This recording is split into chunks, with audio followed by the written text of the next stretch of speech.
গভীর রাত, আকাশে তারার মেলা, আর নদীর উপর সেই তারার প্রতিবিম্ব টিমটিম করে জ্বলছে।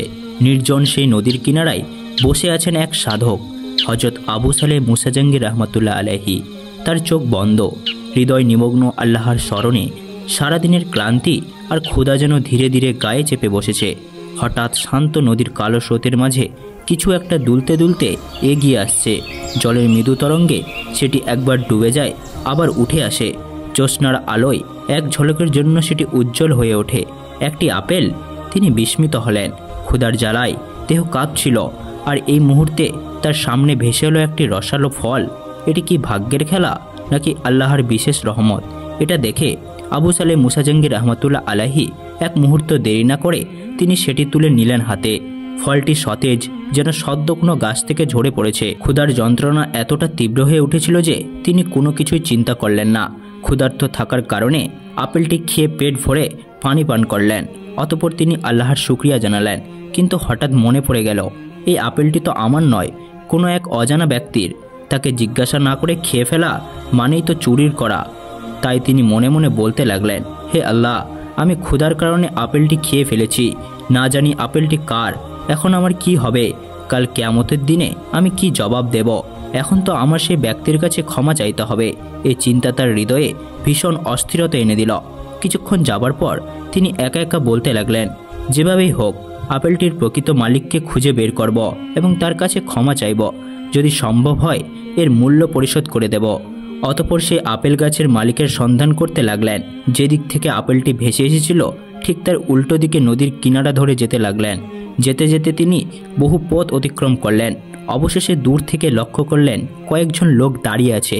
তখন তিনি সেখানে গেলেন এবং তাদেরকে জিজ্ঞেস করলেন, আপনারা কি বলতে পারবেন নদীর কিনারায় যে আপেল বাগান আছে, এই আপেল বাগানের মালিককে? তখন তারা বললেন, ওই ব্যক্তির বাড়ি এখান থেকে কিছুটা দূরে, আগে গেলেই দেখতে পাবে। অতঃপর তিনি আবারও পথ চলতে লাগলেন। কিছু দূর যাবার পর নদীর কিনারায় একটি আপেল গাছ দেখতে পেলেন। এটা দেখে আবু সালেহ মুসা জাঙ্গির রহমতুল্লাহ আলাইহি সেখানে উপস্থিত হলেন। তিনি দেখলেন একজন ব্যক্তি বসে আছে। আবু সালেহ মুসা জাঙ্গির রহমতুল্লাহ আলাইহি তাকে সালাম দিয়ে বললেন, আচ্ছা, এই গাছটি কি আপনার? লোকটি বলল, না, এই গাছের মালিক আমি নই। ওই যে দূরে বাড়ি দেখা যাচ্ছে, ওখানে ওই গাছের মালিক থাকে। আপনি চাইলে সেখানে গিয়ে তার সঙ্গে দেখা করতে পারেন। অতঃপর আবু সালেহ মুসা জাঙ্গির রহমতুল্লাহ আলাইহি আর দেরি করলেন না, ওই বাড়ির দিকে রওনা দিলেন। বাড়ির কাছে গিয়ে সালাম দিয়ে বললেন, বাড়িতে কি কেউ আছেন? এই কথা বলার সাথে সাথে একজন ব্যক্তি বাইরে আসলেন এবং বললেন, কি ব্যাপার, আমাকে ডাকছেন কেন? আর আপনাকে তো ঠিক চিনতে পারলাম না। তখন মুসা জাঙ্গির রহমতুল্লাহ আলাইহি বললেন, আপনি কি এই আপেল গাছের মালিক? লোকটি বলল, জি হ্যাঁ, আমি এই আপেল গাছের মালিক। তখন আবু সালেহ মুসা জাঙ্গির রহমতুল্লাহ আলাইহি অত্যন্ত বিনয়ের সঙ্গে বললেন, আপনি আমাকে ক্ষমা করে দিন। লোকটি বলল, আপনি কি অন্যায় করেছেন? কিসের জন্য ক্ষমা করে দেব? আমি তো কিছুই বুঝতে পারছি না। তখন আবু সালেহ মুসা জাঙ্গির রহমতুল্লাহ আলাইহি বললেন, অনেকদিন অনাহারে থাকার কারণে ক্ষুধার তাড়নায় এই গাছের একটি আপেল খেয়ে ফেলেছি। এই গাছটি যেহেতু আপনার, তাই আপনাকে না বলে আমি আপনার গাছের ফল খেয়ে ফেলেছি। তার জন্য ক্ষমা চাইতে এসেছি। এই কথা শুনে লোকটি তার দিকে গভীর দৃষ্টিতে তাকিয়ে রইলেন। লোকটি মনে মনে বলতে লাগলো, কতটা ন্যায়পরায়ণ হলে একজন মানুষ শুধুমাত্র একটি আপেলের জন্য এত দূর থেকে এসে ক্ষমা চাইতে পারে। জীবনে অনেক মানুষ দেখেছি, কিন্তু এমন সৎভদ্র কখনই দেখিনি।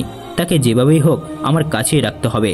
অতঃপর তিনি বললেন, আমি আপনাকে ক্ষমা করতে পারি, কিন্তু আমার একটি শর্ত আছে। তখন আবু সালেহ মুসা জাঙ্গির রহমতুল্লাহ আলাইহি বললেন, আমি যে কোনো শাস্তি মাথা পেতে নিতে প্রস্তুত। আপনি যা বলবেন আমি তাই করব। তখন ওই গাছের মালিক মৃদু হেসে বললেন, কয়েক বছর আমার এই আপেল বাগানে আপনাকে গোলামি করতে হবে। যতদিন পর্যন্ত আমি ক্ষমা না করি ততদিন পর্যন্ত আপনাকে এখানেই থাকতে হবে। তখন আবু সালেহ জাহাঙ্গীর রহমতুল্লাহ আলাইহি বললেন, আমি যেহেতু অন্যায় করেছি, আল্লাহর দরবারে আমাকে জবাব দিতে হবে, তাই ক্ষমা না পাওয়া পর্যন্ত আমি আপনার কথা মেনে নিয়েছি। অতঃপর পরের দিন থেকে আপেল বাগানের কাজে নিযুক্ত হলেন। একের পর এক তিনি কাজ করতে লাগলেন। এভাবেই দীর্ঘদিন কেটে গেল। আপেল গাছের মালিক তার রূপে গুণে মুগ্ধ হয়ে গেলেন। তিনি একাকী বলতে লাগলেন, হে আল্লাহ, না জানি এই ছেলেটি কি এমন ভদ্র, নম্র ও সৎ মানুষ আমি কখনোই দেখিনি। সামান্য একটা আপেল খাওয়ার জন্য যে এত বছর গোলামি করতে দ্বিধা করল না, তাহলে আল্লাহর কতটুকু ভয় করেছে। শুধু দুনিয়ায় নয়, আখিরাতেরও কথা চিন্তা করে। এই কথা বলার পর তিনি সেখান থেকে চলে গেলেন। এইভাবে বহু বছর অতিক্রম করার পর একদিন আবু সালেহ মুসা জাহাঙ্গীর রহমতুল্লাহ আলাইহি তার কাছে এসে বলল, এখন আপনি আমাকে বিদায় দিন, আমাকে ক্ষমা করে দিন, আমার বাড়ি ফিরে যাওয়ার সময় হয়ে গেছে। তখন ওই আপেল গাছের মালিক বলল, আমি তোমাকে ক্ষমা করতে পারি, কিন্তু আমার আরেকটা শর্ত আছে। যদি এই শর্ত তুমি পূরণ করতে না পারো তাহলে তোমাকে ক্ষমা করা আমার পক্ষে সম্ভব নয়। তখন আবু সালেহ মুসা জাহাঙ্গীর রহমতুল্লাহ আলাইহি বললেন, আপনার আরেকটি কি শর্ত আছে? তখন ওই লোকটি বলল, আমার একটি যুবতী বিবাহের উপযুক্ত কন্যা রয়েছে, তাকে তোমার বিবাহ করতে হবে, তাহলে আমি ক্ষমা করতে পারি। তখন আবু সালেহ মুসা জাহাঙ্গীর রহমতুল্লাহ আলাইহি বলল, যদি বিয়ে করার পরে আপনি আমাকে ক্ষমা করেন তাহলে বিবাহের রাজি আছি। তখন লোকটি বলল, ভালো করে চিন্তা করো, আমার এই মেয়েটি বোবা বা কথা বলতে পারে না, এই মেয়েটি অন্ধ, চোখে দেখতে পায় না এবং সে খোড়া, তুমি কি তারপরেও বিবাহ করবে? আবু সালেহ মুসা জাহাঙ্গীর রহমতুল্লাহ আলাইহি বললেন, আপনি যদি এখন আমাকে ক্ষমা না করেন তাহলে কাল কিয়ামতের দিনে আমি কি জবাব দেব? আপনার প্রস্তাবে আমি রাজি আছি। অতঃপর তাদের বিবাহ সম্পূর্ণ হলো। সর্বপ্রথম আবু সালেহ মুসা জাহাঙ্গীর রহমতুল্লাহ আলাইহি ঘরে প্রবেশ করলেন। যেমনি সালাম দিলেন তখন অপর দিক থেকে সালামের উত্তর এলো। এমন আওয়াজ শুনে আবু সালেহ মুসা জাহাঙ্গীর রহমতুল্লাহ আলাইহি চমকে উঠলেন। তিনি ভাবলেন, এ মেয়ে তো কথা বলতে পারে না, তাহলে সালামের উত্তর দিল কিভাবে? তখন ঘর থেকে বেরিয়ে শ্বশুরের কাছে এসে বললেন, আপনি তো বলেছিলেন আপনার কন্যা কথা বলতে পারে না, বোবা, তাহলে সে সালামের উত্তর দিল কিভাবে? আপনি আমার সাথে কথার খেলাপ করেছেন। তখন তিনি বললেন, হ্যাঁ, আমি বলেছি আমার মেয়ে বোবা। এর কারণ হলো জীবনের ছোট থেকে এখনো পর্যন্ত কোনো পুরুষের সাথে কথা বলেনি, তাই সে বোবা। জীবনে কখনো কোনো পরপুরুষকে দেখেনি, তাই সে অন্ধ। জীবনে সে কখনোই ঘর থেকে বার হয়নি, তাই সে খোড়া। ছোট থেকে সে ঘরের মধ্যেই থাকে এবং আল্লাহর ইবাদতে মগ্ন থাকে। আমি আল্লাহর কাছে দোয়া করেছি তোমরা সুখে শান্তিতে সংসার করো। এই কথা শোনার পর আবু সালেহ মুসা জাহাঙ্গীর রহমতুল্লাহ আলাইহি আর কিছু বললেন না। অবশেষে ঘরের মধ্যে প্রবেশ করলেন এবং দেখলেন এক অপূর্ব সুন্দরী আল্লাহওয়ালা সতী সাবিত্রী রমণী বসে আছে।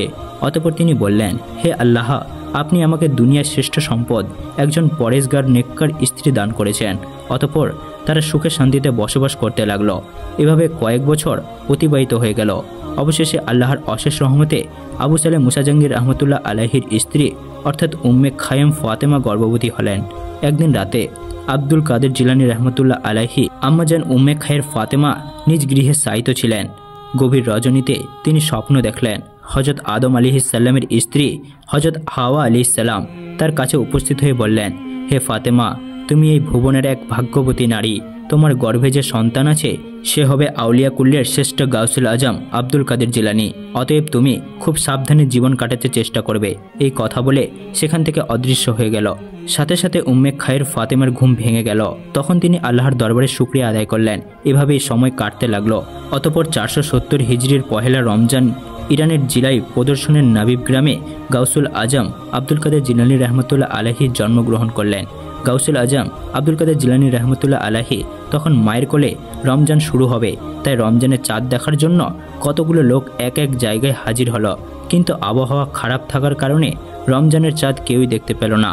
একে অপরের মধ্যে বিতর্ক শুরু হলো। কয়েকজন লোক বলতে লাগলো, রমজানের চাঁদ যেহেতু দেখা যায়নি তাই কাল থেকে রমজান শুরু হবে। অপরদিকে থাকা কয়েকজন লোক বলল, প্রিয় ভাইরা, আপনারা ভুল বুঝেছেন, রমজান আজ থেকে শুরু হয়ে গেছে। এভাবে একে অপরের মধ্যে তর্ক বিতর্ক শুরু হয়ে গেছে। আসলে সত্য কোনটা এটা কেউ বুঝতে পারলেন না। এদিকে গাউসুল আজম আব্দুল কাদের জিলানী রহমতুল্লাহ আলাইহির আম্মাজান ভালোভাবে লক্ষ্য করে দেখলেন যে তার ছোট্ট শিশু ফজরের আজান থেকে মাগরিব পর্যন্ত একবারের জন্য দুগ্ধ পান করেননি এবং দুগ্ধ দিলেও ছোট শিশু গাউসুল আজম আব্দুল কাদের জিলানী রহমতুল্লাহ আলাইহি দুধ খেতে চায়নি। তখন তিনি বুঝলেন আসলে রমজান শুরু হয়ে গেছে। লিখিত আছে, এভাবেই আব্দুল কাদের জিলানী প্রথম রমজান থেকে 30টি রমজান পর্যন্ত ফজর থেকে মাগরিব পর্যন্ত কখনই দুগ্ধ পান করতেন না এবং মাগরিবের পরে আবার দুগ্ধ পান করতেন। এভাবেই ধীরে ধীরে গাউসুল আজম আব্দুল কাদের জিলানী বড় হতে লাগলেন। তখন গাউসুল আজম আব্দুল কাদের জিলানী রহমতুল্লাহ আলাইহির 4 বছর বয়সে উপনীত হলেন। তখন কোরআন শেখার জন্য তার নানাজান একটি হুজুরের কাছে নিয়ে গেল। প্রথম দিন হুজুর তাকে পড়াতে শুরু করলেন। হুজুর বললেন, পড়ো আউযু বিল্লাহি মিনাশ শাইতানির রাজিম। এরপরেই গাউসুল আজম আব্দুল কাদের জিলানী রহমতুল্লাহ আলাইহি বিসমিল্লাহির রহমানির রহিম পড়ার পর 14 পারা কোরআন মুখস্থ করে দিলেন। এটা দেখে সে হুজুর একেবারেই হতভম্ব হয়ে গেলেন। তিনি চমকে গেলেন। একা একা বলতে লাগলেন, এত ছোট বয়সে যাকে প্রথম পড়ানোর জন্য আনা হলো, পড়াশোনার আগেই সে 14 পারা কোরআন কিভাবে মুখস্থ বলতে পারে। তখন হুজুর এক দৃষ্টিতে গাউসুল আজম আব্দুল কাদের জিলানির দিকে তাকিয়ে রইলেন এবং বললেন, বাবা তোমার নাম কি? তিনি বললেন, আমার নাম আব্দুল কাদের জিলানি। তখন হুজুর বললেন, তোমার ছুটি হয়ে গেছে, তুমি বাড়ি ফিরে যাও। অতঃপর গাউসুল আজম আব্দুল কাদের জিলানি বাড়ির দিকে রওনা হলেন। বাড়িতে প্রবেশ করতেই আব্দুল কাদের জিলানির নানাজান বললেন, কি ব্যাপার, তোমাকে তো হুজুরের কাছে কোরআন শেখার জন্য দিয়ে এসেছিলাম, এত তাড়াতাড়ি বাড়ি ফিরে এসেছো কেন? তখন গাউসুল আজম আব্দুল কাদের জিলানি বললেন, হুজুর আমাকে ছুটি দিয়ে দিয়েছে আর বলেছে যাও, তোমার আর পড়তে হবে না। এই কথা শোনা মাত্রই আব্দুল কাদের নানাজান একটি লাঠি নিয়ে তাড়া করতে লাগলেন। দৌড়ে যেতে যেতে কিছু পথ যাবার পর রাস্তার ধারে একটি কবরস্থান দেখতে পেল।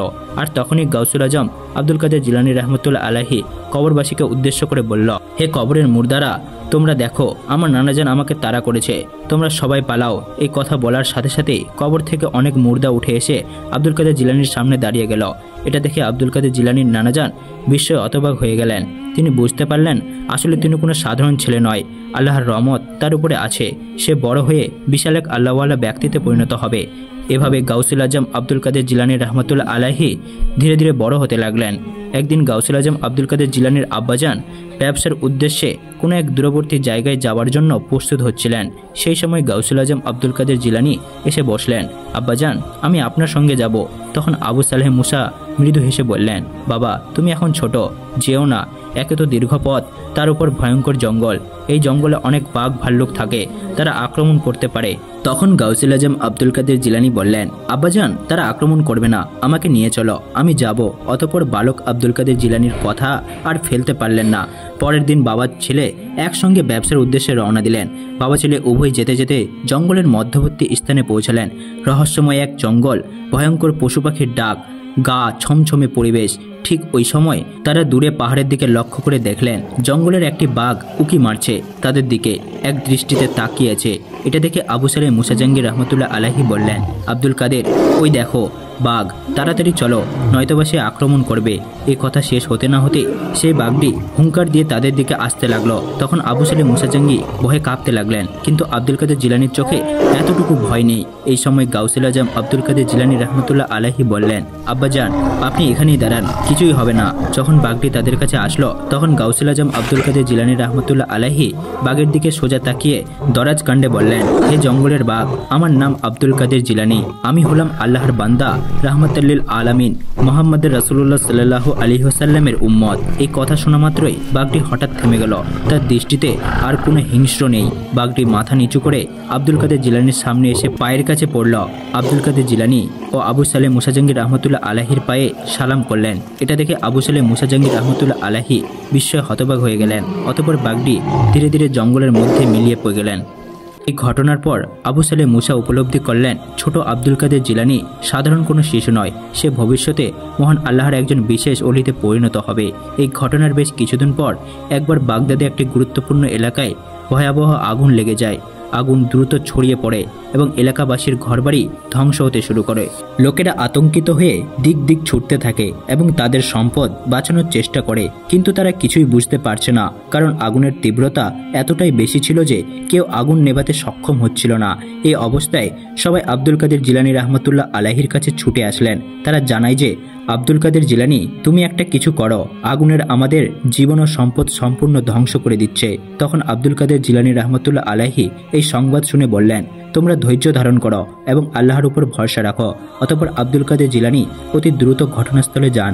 সেখানে গিয়ে দেখল সমস্ত কিছু প্রায় পুড়ে শেষ হয়ে গেছে, কিছুটা মাত্র বাকি। তখন আব্দুল কাদের জিলানি আল্লাহর কাছে দোয়া করে বললেন, হে আল্লাহ, তুমি চাইলে সবকিছুই সম্ভব। আল্লাহ গো, তুমি তো নমরুদের আগুন থেকে ইব্রাহিম আলাইহিস সালামকে বাঁচিয়েছিলেন, দয়া করে মেহেরবানি করে আজকে আমাদের রক্ষা করুন। এই কথা বলে আগুনকে নির্দেশ দিল, এই আগুন থেমে যাও, আল্লাহর নির্দেশে তুমি আর ক্ষতি করতে পারবে না। তার এই কথা বলার সঙ্গে সঙ্গে আগুন ধীরে ধীরে থেমে যায়। আশেপাশের লোকেরা চাক্ষুষ দেখল সে আগুন আর ছড়াচ্ছে না এবং আগুনের জ্বলন্ত শিখা পুরোপুরি নিভে যাচ্ছে। এটা দেখে সবাই হতবাক হয়ে গেল। এই অলৌকিক ঘটনা দেখে যারা অমুসলিম ছিল আব্দুল কাদের জিলানীর হাতে হাত দিয়ে মুরিদ হয়ে গেল, আল্লাহর প্রতি পূর্ণ বিশ্বাস ও ইমানদার হয়ে গেল।